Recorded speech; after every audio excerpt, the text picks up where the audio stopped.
మొదటి సమూయేలు 11వ అధ్యాయం.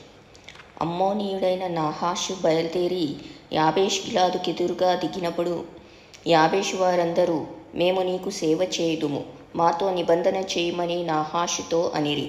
ఇశ్రాయేలీయులందరి మీదికి నింద తెచ్చునట్లు మీ అందరి కుడి కన్నులను ఊడదీయుదునని మీతో నేను నిబంధన చేసేదనని అమ్మోనీయుడైన నాహాషు యాబేషు వారి పెద్దలతో చెప్పగా, వారు, మేము ఇశ్రాయేలీల సరిహద్దులన్నింటికీ దూతలను పంపుటకై 7 దినముల గడువు మాకిమ్ము.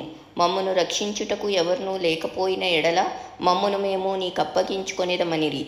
దూతలు సౌలు గిబియాకు వచ్చి జనులకు ఆ వర్తమానము తెలియజెప్పగా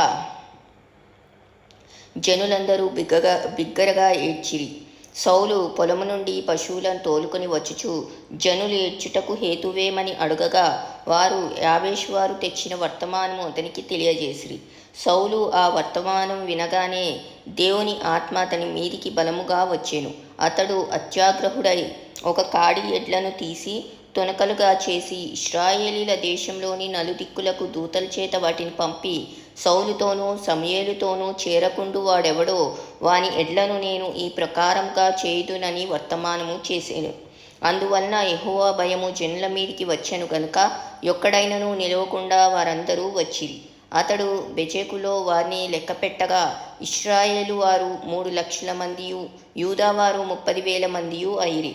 అప్పుడు, రేపు మధ్యాహ్నంలోగా మీకు రక్షణ కలుగునని యాబేష్ గిలాదు వారితో చెప్పుడని వచ్చిన దూతలతో ఆజ్ఞ ఇచ్చి వారిని పంపివేసెను. దూతలు పోయి యాబేషు వారికి ఆ వర్తమానం తెలుపగా వారు సంతోషపడిరి. కాబట్టి యాబేషు వారు నాహాసు యొక్క దూతలతో ఇట్లనిరి, రేపు మేము బయలుదేరి మమ్మను అప్పగించుకొందుము. అప్పుడు మీ దృష్టికి ఏది అనుకూలమో అది మాకు చేయవచ్చును. మర్నాడు సౌలు జనులను 3 సమూహములుగా చేసిన తరువాత వారు తెల్లవారు సమయమున దండు మధ్యను జొచ్చి మధ్యాహ్నంలోగా అమ్మోనీయులను హతము చేయగా, వారిలో మిగిలిన వారు ఇద్దరేసి కూడి పోచాలకుండా చెదరిపోయిరి.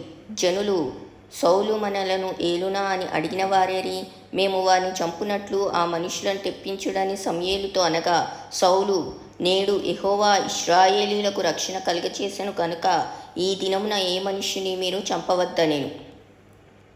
మనము గిల్గాలునకు వెళ్ళి రాజ్య పరిపాలన పద్ధతిని మళ్ళా స్థాపించుకొందుము రండని చెప్పి సమూయేలు జనులను పిలువగా, జనులందరూ గిల్గాలునకు వచ్చి గిల్గాలులో యెహోవా సన్నిధిని సమాధాన బలులను అర్పించి యెహోవా సన్నిధిని సౌలునకు పట్టాభిషేకము చేసిరి. సౌలును ఇశ్రాయేలీయులందరూ అక్కడ బహుగా సంతోషించిరి.